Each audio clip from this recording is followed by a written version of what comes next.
Olá, muito bem, vamos dar sequência aqui.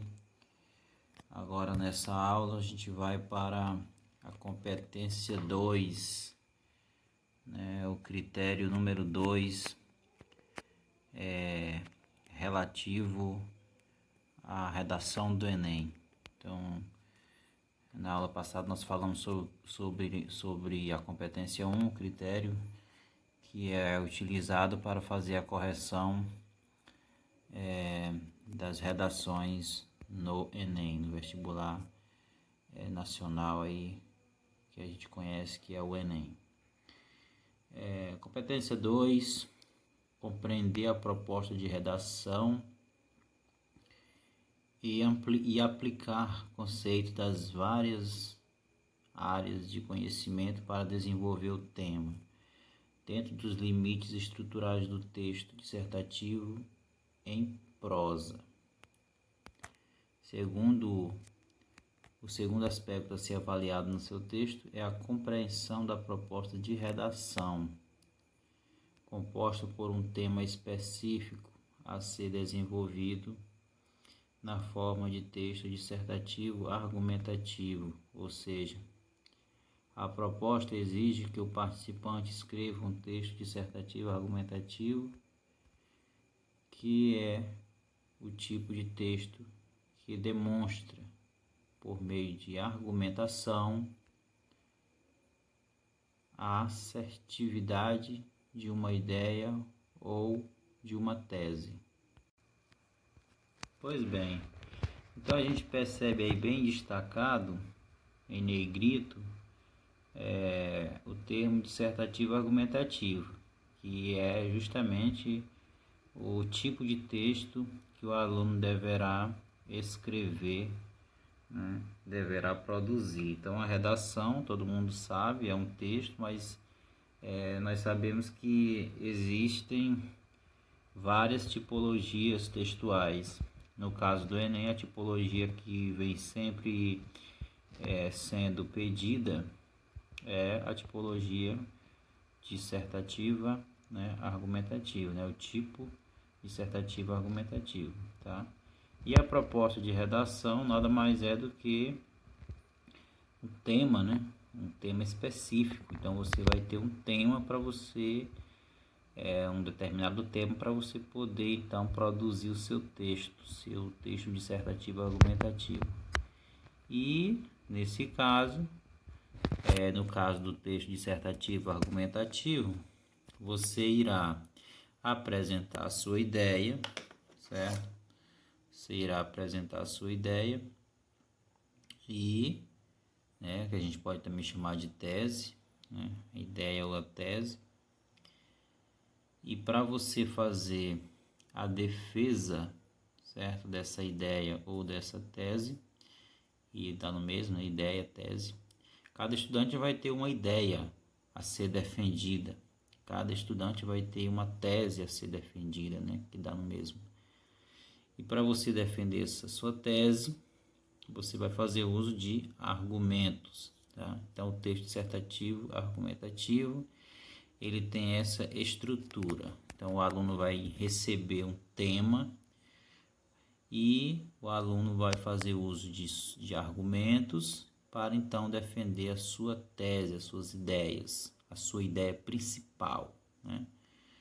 Por isso aqui a gente coloca assertivo de uma ideia ou de uma tese. Então, cada redação terá uma tese, terá uma ideia principal. Então, o aluno ele tem que focar numa determinada ideia, numa determinada tese e defendê-la. Então,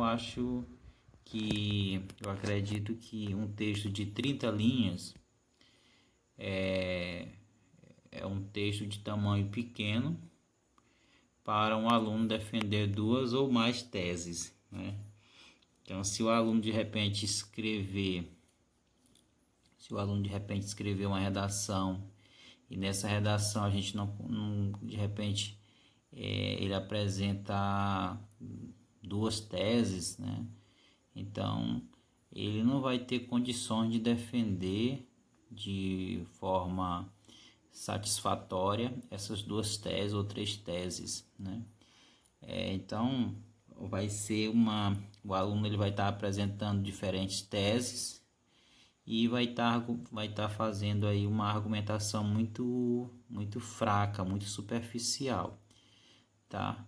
Então o importante do texto é que o aluno tenha uma tese e não mais de uma, né? O aluno não pode escrever uma redação que tenha mais de uma tese, tá?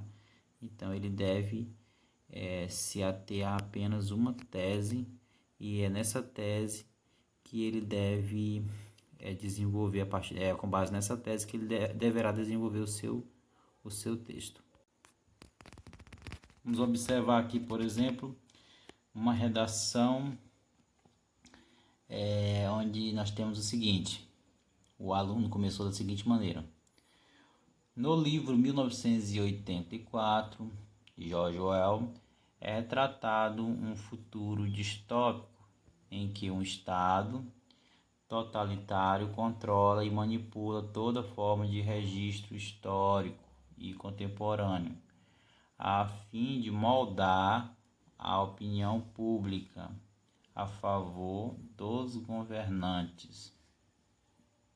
Nesse sentido, a narrativa foca na trajetória de Winston, um funcionário do contraditório Ministério da Verdade, que diariamente analisa e altera notícias e conteúdos midiáticos para favorecer a imagem do partido e formar a população através de tal ótica. Fora da ficção, é fato que a realidade apresentada por Orwell pode ser relacionada ao mundo cibernético do século XXI.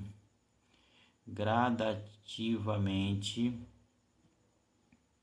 os algoritmos e sistemas de inteligência artificial corroboram para a restrição de informações disponíveis e para a influência comportamental do público preso em uma grande bolha sociocultural. E aí no segundo parágrafo nós temos: em primeiro lugar, é importante destacar que, em função das novas tecnologias, internautas são cada vez mais expostos a uma gama limitada de dados e conteúdos na internet, consequência do desenvolvimento de mecanismos filtradores de informação a partir do uso diário individual. De acordo com o filósofo Edmund Bauman, vive-se atualmente um período de liberdade ilusória, já que o mundo digitalizado não só possibilitou novas formas de interação com o conhecimento, mas também abriu portas para a manipulação e alienação vistas em 1984. Assim, os usuários são inconscientemente analisados e lhes é apresentado apenas o mais atrativo para o consumo pessoal. Próximo parágrafo. Por conseguinte, presencia-se um forte poder de influência desses algoritmos no comportamento da coletividade cibernética. Ao observar somente o que lhe interessa e o que foi escolhido para ele, o indivíduo tende a continuar consumindo as mesmas coisas e fechar os olhos para a diversidade de opções disponíveis. Em um episódio da série televisiva Black Mirror, por exemplo, um aplicativo pareava pessoas para relacionamentos com base em estatísticas e restringia as possibilidades para apenas as que a máquina indicava, tornando o usuário passivo na escolha. Paralelamente, esse é o objetivo da indústria cultural para os pensadores da Escola de Frankfurt.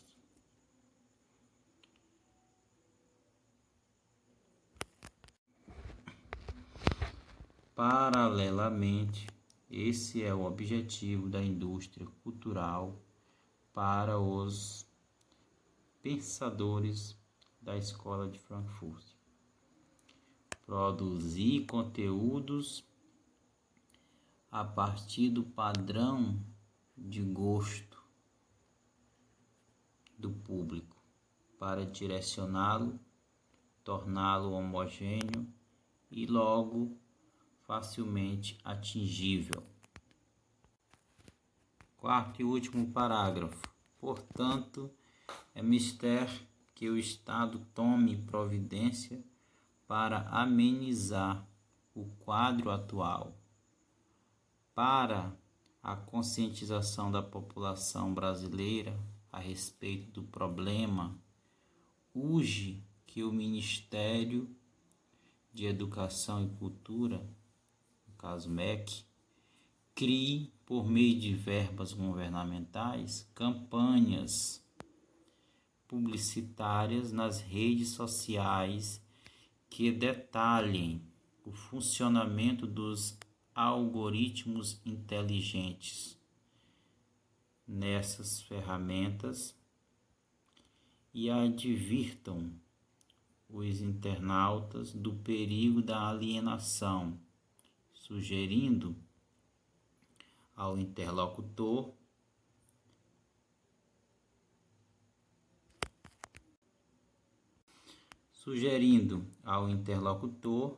criar o hábito de buscar informações de fontes variadas e manter em mente o filtro a que ele é submetido. Somente assim será possível combater a passividade de muitos dos que utilizam a internet no país e, ademais, estourar a bolha que, da mesma forma que o Ministério da Verdade construiu em Easton de 1984, as novas tecnologias estão construindo nos cidadãos do século XXI. Bem, para começar, vale lembrar que no Enem de 2018, o tema foi manipulação do comportamento do usuário pelo controle de dados na internet.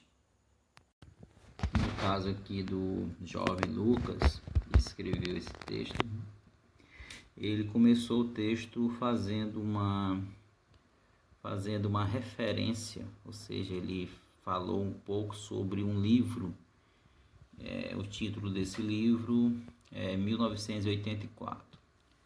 Então ele começou o texto dele falando sobre esse livro, então fazendo referência a esse livro, tá? E o que ocorre no livro, né? Justamente a questão da manipulação, né? Fala sobre o Estado, né? O governo, né? Um governo que controla, que manipula, certo? Toda forma de registro histórico, tal, contemporâneo. Então é um governo controlador e manipulador, certo? Ele faz um filtro daquilo que as pessoas devem ler, né? Vamos fazer uma comparação aqui levando em consideração a questão dos escritores. Existem outras questões também, mas vamos pensar, por exemplo, na questão dos escritores, dos músicos. Então esse governo ele manipula o tipo de música que deve ser produzido, né? Tipo de música produzido. Ele controla, por exemplo, a questão do tipo de de livros, de acordo com a temática, tá? Então, é um governo controlador, tá? E manipulador, portanto, né? Quem controla, portanto, de certa forma, está manipulando. Aqui no Brasil, houve uma época, na época da ditadura, ocorreu muito essa questão aí do controle. Então, eles faziam uma análise, por exemplo, de umas músicas. Vamos colocar aqui a música como exemplo. Então eles analisavam as músicas e daí eles observavam, eles iam determinar se aquela música era uma música apropriada para ser publicada, né? Ou seja, o governo ele não liberava, né? O cantor não tinha liberdade para escolher a música que ele quisesse publicar, a música que ele quisesse gravar, né, cantar. Então o cantor não tinha essa liberdade. Então ele primeiro passava por uma espécie ali de controle, né? Então o governo ele manipulava, portanto, essa questão da produção musical. E como eu falei, o controle na época da ditadura militar não era só na questão da música, né, que aconteceu aqui no Brasil. Aconteceu de verdade, aconteceu de fato. Então existia um controle não só na questão da produção musical, mas também existia um controle na produção de livros e outras expressões culturais, expressões artísticas, tá? No caso do livro, acontecia a mesma coisa. O governo ele era um governo controlador, portanto, era um governo que manipulava. Tá? Ele é que determinava o que as pessoas deveriam ler, o que as pessoas deveriam aprender, conhecer, ouvir, certo? Então, nesse caso, ele acabava que manipulando a sociedade, né? A opinião pública. Tá? Então, as pessoas não tinham liberdade para escolher, né, a música que quisesse ouvir. A sociedade não tinha liberdade para ter acesso a uma gama de conhecimento, a uma variedade de conhecimento. Não tinha. Então o conhecimento era determinar quem era controlado, né? O acesso ao conhecimento era controlado por esse governo. Isso no livro. O livro, na verdade, é uma história fictícia, né? Uma história que não aconteceu de verdade, mas a gente sabe que em algumas situações já ocorreu e hoje também em alguns países, né, ocorre. Aí eu citei o Brasil como exemplo, né? Então o Brasil passou por uma fase que existia aí essa questão do controle, dessa manipulação, tá? Hoje em dia não, o Brasil hoje em dia vive a liberdade, você pode cantar, né? Então existe aquilo que a gente chama de liberdade de expressão, você pode escolher a sua música e você não vai se preocupar se ela vai ser aprovada pelo governo ou não. Então, na época da ditadura tinha essa questão. O músico produzia a música, mas ela primeiramente passaria pelo controle. E daí, aquela música só seria gravada, publicada, somente se o governo aprovasse, né? Se ela passasse ali no controle, né? No exame ali do governo. Então o governo ia analisar e examinar aquela música e ia saber, e aí iria aprovar ou não, né? Então meio que o cantor, os artistas não tinham essa liberdade para escolher suas músicas e publicá-las, né? Gravá-las, né? Não só música, como também livros e outras expressões artísticas, como já falei. Então no caso do livro acontecia a mesma coisa, tá? Então existia lá o Ministério da Verdade, certo? O funcionário Winston, né, que era o funcionário do Ministério da Verdade, e esse funcionário ele analisava, certo? E também alterava notícias e também conteúdos midiáticos, tá? Então as informações midiáticas, né, nas informações que eram lançadas aí na TV, na internet, nos canais aí, nos rádios. Então essas informações, essas notícias, elas só eram publicadas apenas depois que o Winston fazia essa análise, né? Primeiramente o funcionário Winston analisava e e se fosse o caso, de acordo com as ordens aí do Ministério, aí ele poderia de repente alterar, né? Ele alterava algumas notícias ou então alguns conteúdos, algumas informações. Aí só assim, só depois é que essas informações, essas notícias, esses conteúdos seriam publicados aí na mídia, na TV, no rádio, internet, tá?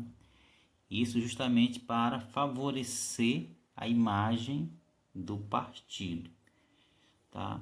E formar a população através dessa ótica, ou seja, a pessoa, eles não tinham ali uma liberdade eles não tinham opções para assistir, né, para ter acesso a informações. Hoje a gente pode comparar, por exemplo, com os canais de televisão. Então você vê que cada canal de TV tem uma linguagem diferente, tá? Então às vezes você vê em um determinado canal determinadas notícias, tá?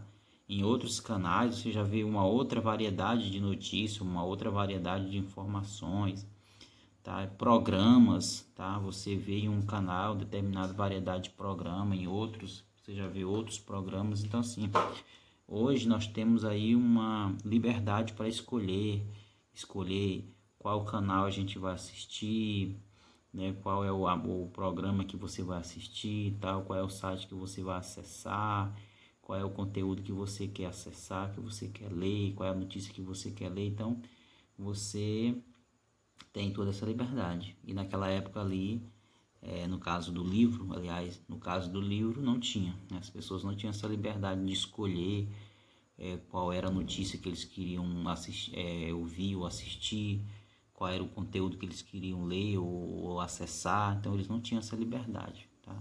Os conteúdos eles eram lançados aí para as pessoas, mas antes de serem lançados esses conteúdos, antes de essas notícias serem publicadas, elas passavam aí pelo chamado exame, né? pelo controle, tá?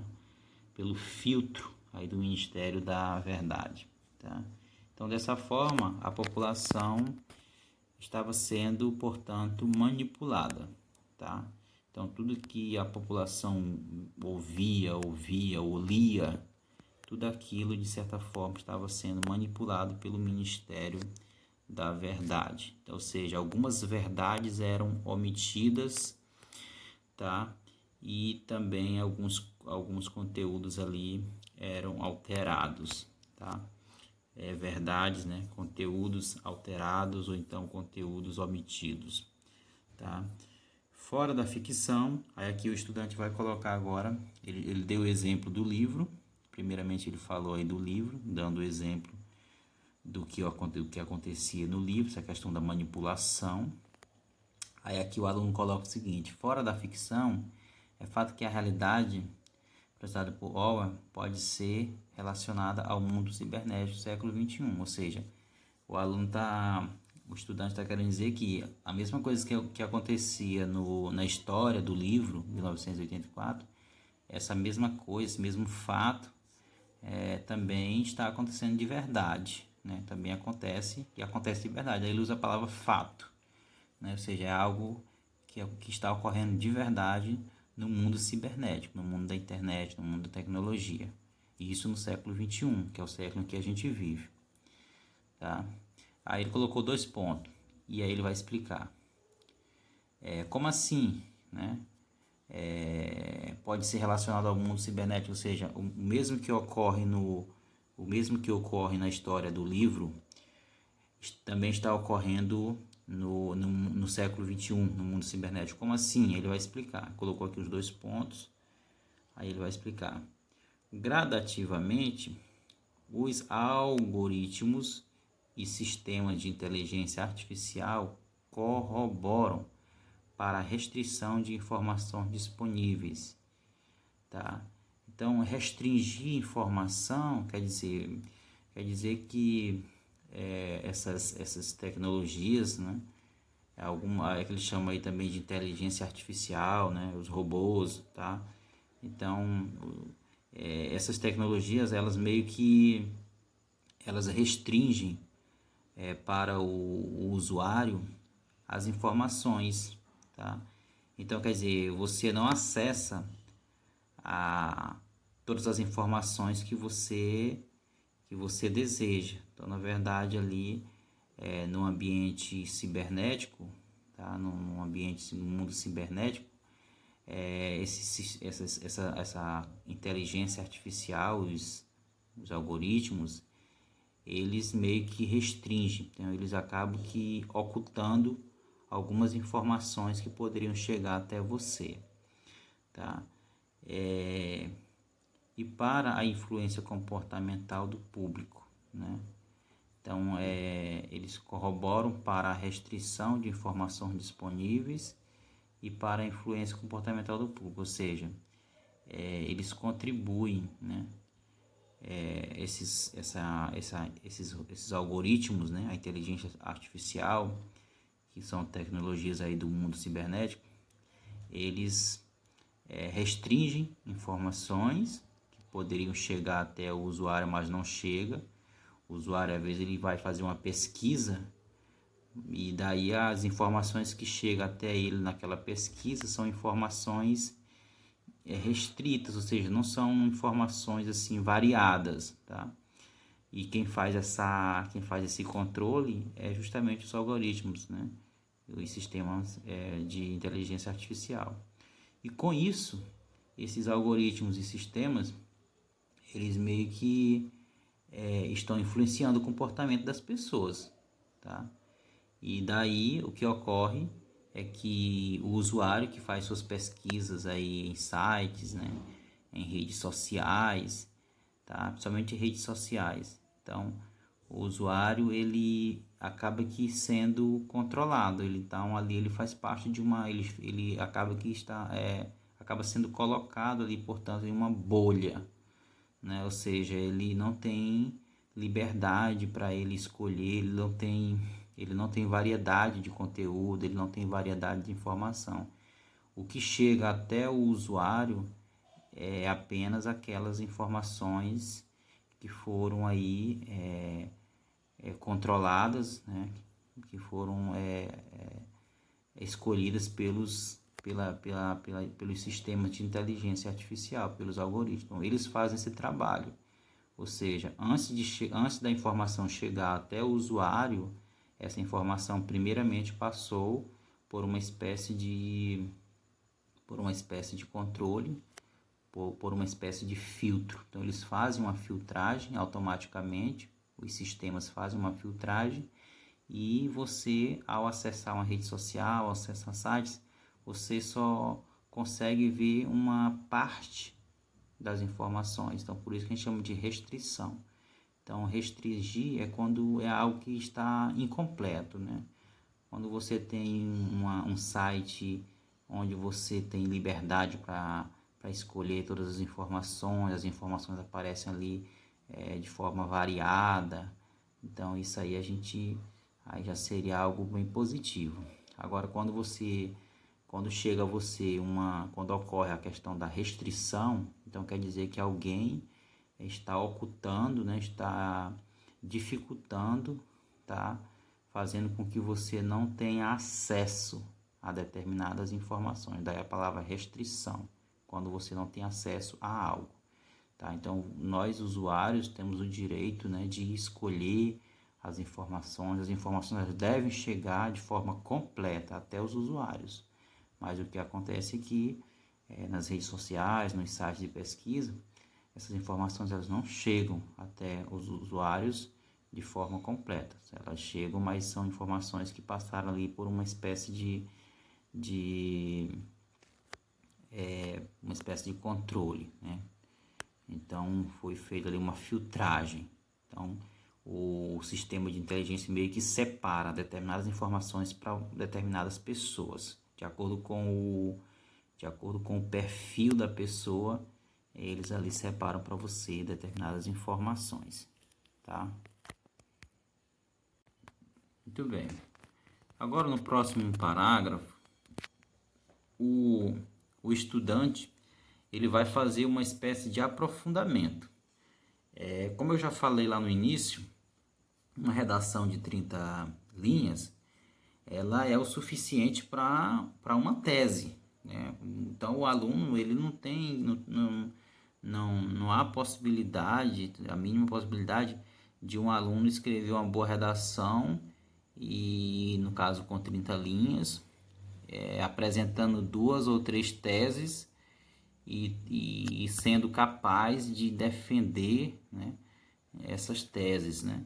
Então isso que meio que não é algo tão aconselhável, né? Então é algo meio que chega a ser até impossível você fazer uma boa argumentação para 2 ou 3 teses diferentes em um texto tão pequeno, né? No caso de 30 linhas, tá?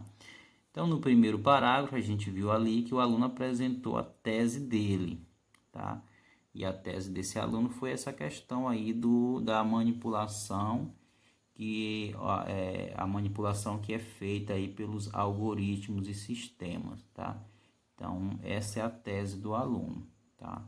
Então, de acordo com o aluno aqui, os algoritmos, os sistemas de inteligência artificial, eles fazem ali a manipulação, né? Aliás, eles restringem as informações, ou seja, eles não deixam chegar até o usuário as informações de modo completo. Então, todas as informações eles meio que ocultam. Tá? E dessa forma, eles acabam manipulando as pessoas, criando uma bolha. Tá? A pessoa fica ali dentro de uma bolha, ou seja, sem liberdade. Você está preso dentro de uma bolha, está sem liberdade.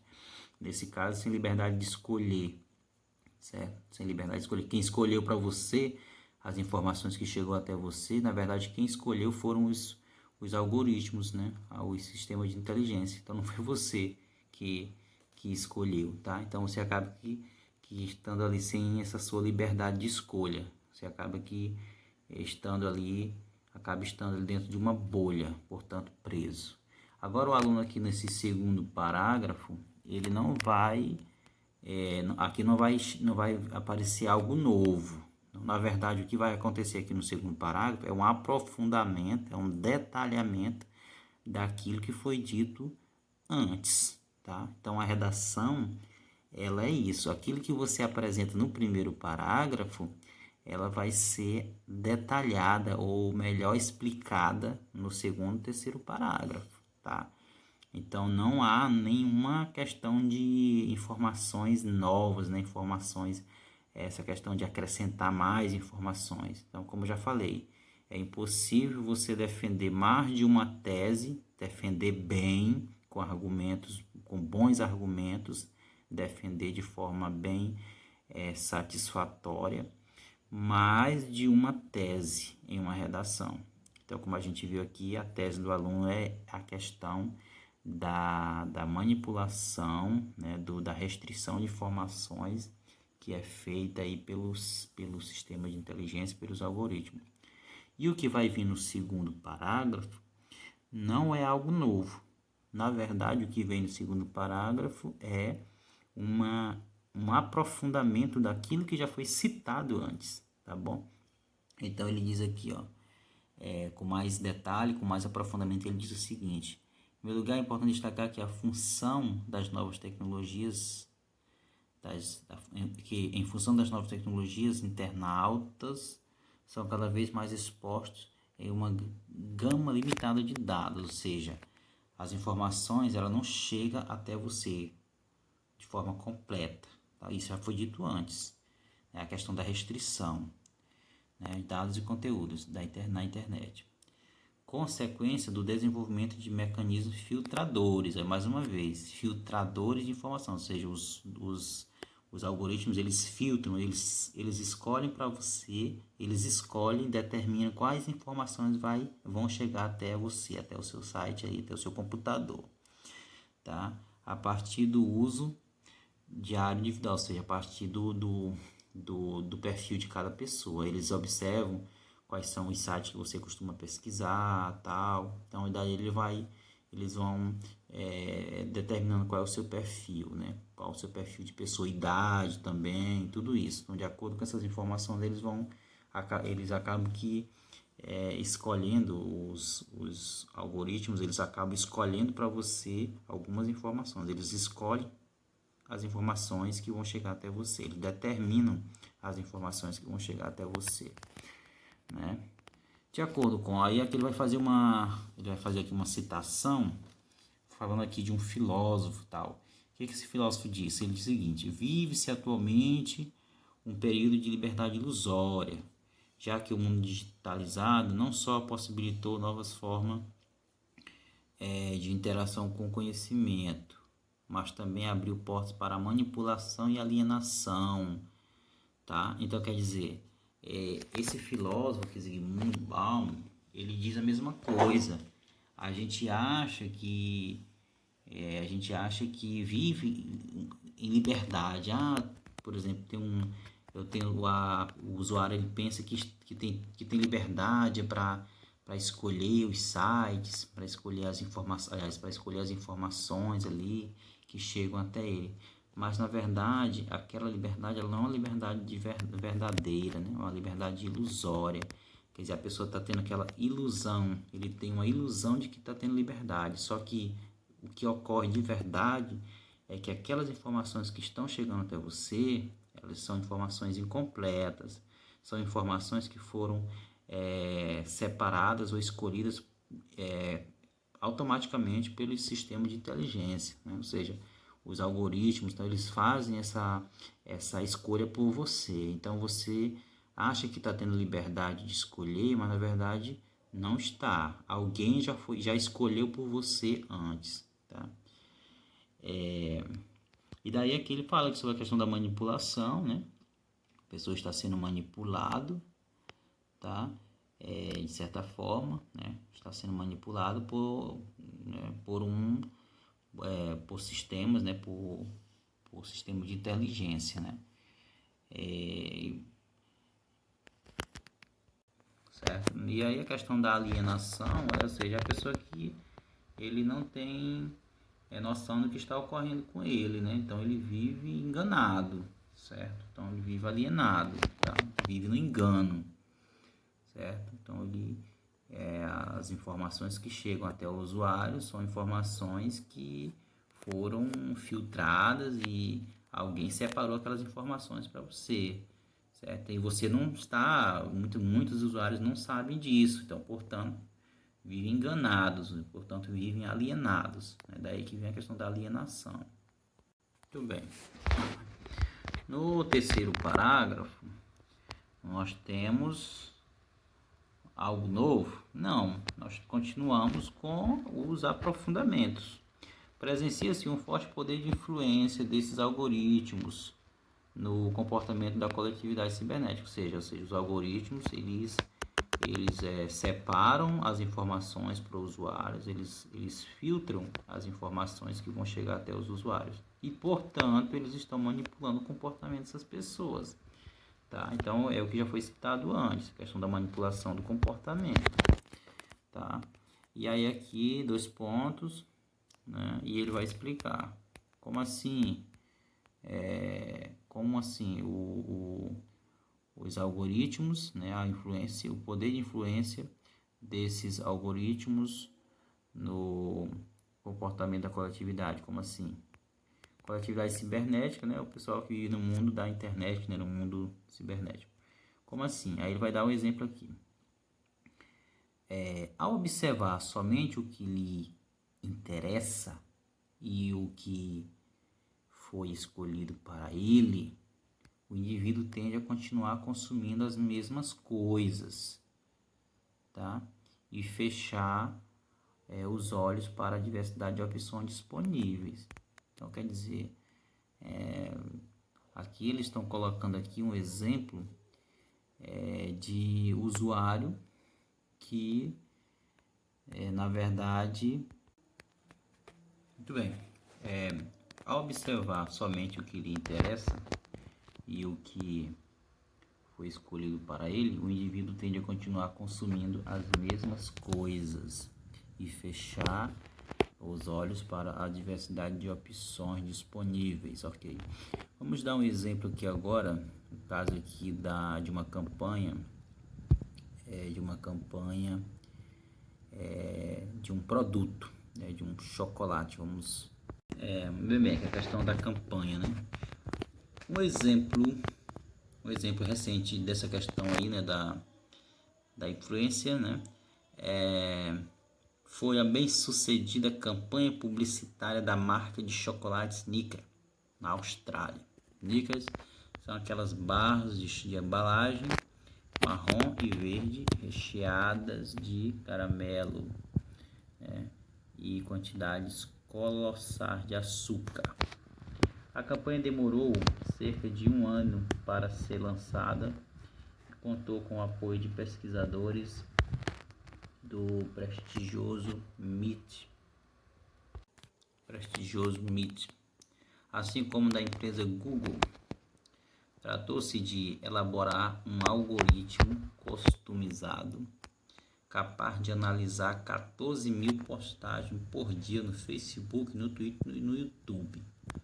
Como o experimento foi feito na Austrália, o algoritmo incorporou a interpretação de gírias locais, bem como o uso de sarcasmo para medir a temperatura emotiva dos usuários. Em tempo, o slogan do chocolate Skinner reza há muito, que você não é você quando você está com fome. O algoritmo levou o slogan para outro patamar. Quando estamos com fome, ficamos mais suscetíveis a sentimentos negativos, como raiva, frustração e indignação. O algoritmo desenvolvido pelo MIT pela Google era, portanto, uma espécie de algoritmo de fomeritmo, isto é, uma tentativa de captar os sentimentos negativos relacionados a estar com fome em determinado momento. Para tanto, priorizou o rastreamento de usuários das redes nos momentos em que poderiam estar especialmente frustrados e talvez, quiçá, com fome, durante engarrafamentos,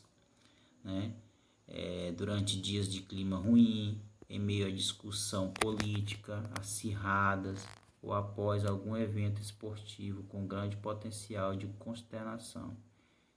Identificados os usuários, eles recebiam pelo celular cupons para comprar barras de Snickers com desconto nas lojas 7-Eleven mais próximas de onde estavam.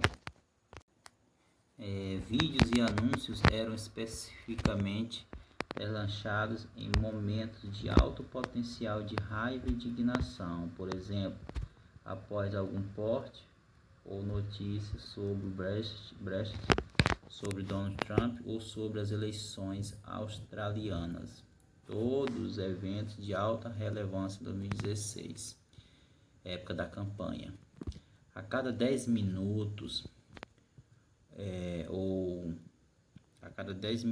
ou 144 vezes por dia, os anúncios e vídeos eram atualizados pelo algoritmo para o público-alvo, o que levou o preço das barras de Snickers a mudar mais de 5.000 vezes durante as 5 semanas de duração da campanha. As vendas do chocolate subiram cerca de 70% no período, enquanto a visibilidade da marca no Facebook e no Twitter ganhou enorme proeminência. No fim, o algoritmo foi um estrondoso sucesso na Austrália. Então a gente percebe aí que não se trata de opções de chocolate. Então, Skinner é um chocolate como qualquer outro. Então você poderia, em um determinado momento ali de raiva ou de fome, você poderia comprar ou então escolher outros chocolates, outras marcas que também têm a mesma função de matar a sua fome, né? Tem a questão do se for essa a necessidade, né? Mas aí o que acontece? O usuário ele acaba sendo bombardeado por anúncios, tá? E como foi citado, às vezes até mensagem o usuário recebe, né? Mensagens ali com descontos, né? Tudo isso o usuário às vezes se acha importante, mas na verdade o algoritmo ele acaba que tendo acesso ao perfil daquela pessoa, né? Então, por exemplo, em determinados momentos ali de raiva, foi citada aqui a questão de jogos de futebol, notícias ruins, então nesses momentos ali de raiva, por exemplo, eles costumavam, né, no momento ali de eleições, enfim, então os algoritmos eles mandavam as notícias, né, as propagandas em determinados momentos, tá? Então, e para determinadas pessoas, tá certo? Para isso eles faziam o que? Eles rastreavam ali as pessoas, como foi citado no YouTube, né? No Facebook, nessas redes sociais, eles acabam rastreando ali os usuários, né? Eles analisou ali 14 mil postagens por dia, né? Então eles têm ali uma base ali do que a pessoa está fazendo no mundo virtual, se a pessoa está no trânsito, se a pessoa está, né, num jogo de futebol, enfim. Então é tudo bem programado, né? Então eles acabam ali manipulando os usuários, né? Então não se trata de um chocolate melhor do que outros, né? Na verdade existem outros chocolates tão bons quanto, né, esse aí da campanha, mas a questão é que a pessoa acaba sendo levada ali pelo sucesso da campanha, né? Então aí vem aquela história de o chocolate está na moda, eu vou comprar porque está na moda. Então quer dizer, a pessoa nem se preocupou ali em escolher outras marcas, né? Outros sabores, né? A pessoa acaba que se deixando-se ser manipulada, né? Então muitos usuários se deixam manipular por essas tecnologias, por esses algoritmos, tá? Porque a intenção deles é só realmente vender, vender, vender. Então essa questão de eu vou comer o chocolate porque está na moda, então isso daí é realmente uma atitude de pessoas alienadas que estão sendo enganadas, né? A pessoa deve ser autônomo, ou seja, deve procurar por si só pesquisar outras marcas e não só se ater àquela marca, porque você todo dia, toda hora está vendo aquele anúncio na sua rede social, é uma mensagem que chega até você, tá? E você acaba que você não vê outras opções de marcas, né? Então, quer dizer, não chega até você outras opções de marca. Então, você acaba que se acostumando com aquela mesma marca, com aquele mesmo produto, e daí você acaba deixando de pesquisar outras opções, tá? Então, isso é o que a gente chama de manipulação, né? Voltando aqui ao texto, ao observar somente o que lhe interessa e o que foi escolhido para ele, o indivíduo tende a continuar consumindo as mesmas coisas, tá? Então a pessoa sempre vê os mesmos anúncios, né? O mesmo tipo de chocolate. Então é como se diz assim, esse anúncio me persegue, né? Eu recebo mensagem, recebo promoção, enfim, quer dizer, a tua rede social, né, as tuas mídias, elas dificilmente chega até você um anúncio de uma outra marca. Então ali é o momento de você parar e dizer, não vou comprar essa mesma marca de chocolate, eu vou procurar uma outra marca para mim, vou ser autônomo. Então, diferente de ser alienado, de ser manipulado, né? Deixar de ser manipulado e, portanto, deixar de ser enganado, né? Tornar-se autônomo. Eu não vou comprar uma barra de chocolate dessa marca simplesmente porque é famosa, porque está na moda. Não, muito pelo contrário, tá? Eu vou comprar o chocolate que eu quiser, a marca que eu quiser e no momento em que eu quiser. Então não é só em momento de raiva que a gente vai comer, né? Então quem controla o momento em que você vai comer o chocolate Ou então, que marca de chocolate você vai comer, quem deve controlar é você e não um algoritmo, tá? Então, aí eu dei para vocês um exemplo aí dessa questão da manipulação. E continuando aqui, o aluno aqui dá outro exemplo. Ele falou aqui da questão do usuário que ele se interessa, ele se interessa por aquilo que ele está sempre vendo, né? Ao observar somente aquilo que lhe interessa, então ele passa a continuar consumindo só aquilo. Ele só vê aquela propaganda de chocolate, então ele come só aquele tipo de chocolate, tá? Ou seja, acaba se tornando uma pessoa manipulada. E aí outro exemplo aqui que o aluno colocou foi o seguinte: em um episódio da série televisiva Black Mirror, por exemplo, um aplicativo pareava, aqui já está no outro exemplo aqui, pareava pessoas para relacionamento com base em estatísticas e restringia as possibilidades para apenas as que a máquina indicava, ou seja, um site de relacionamento, tá? Nesse caso, chegava até você determinados tipos, né, determinados perfis de pessoa, né? Você meio que não tá tendo a liberdade de escolher com quais pessoas você quer se relacionar. Então, os algoritmos eles acabam escolhendo por você, né? Tornando o usuário passivo na escolha. Ou seja, você é passivo, quer dizer, você não está tomando atitude, né? Não é você que escolhe ali as pessoas com quem você quer se relacionar no site. Na verdade, aquelas pessoas estão sendo oferecidas, estão sendo escolhidas por um algoritmo, tá?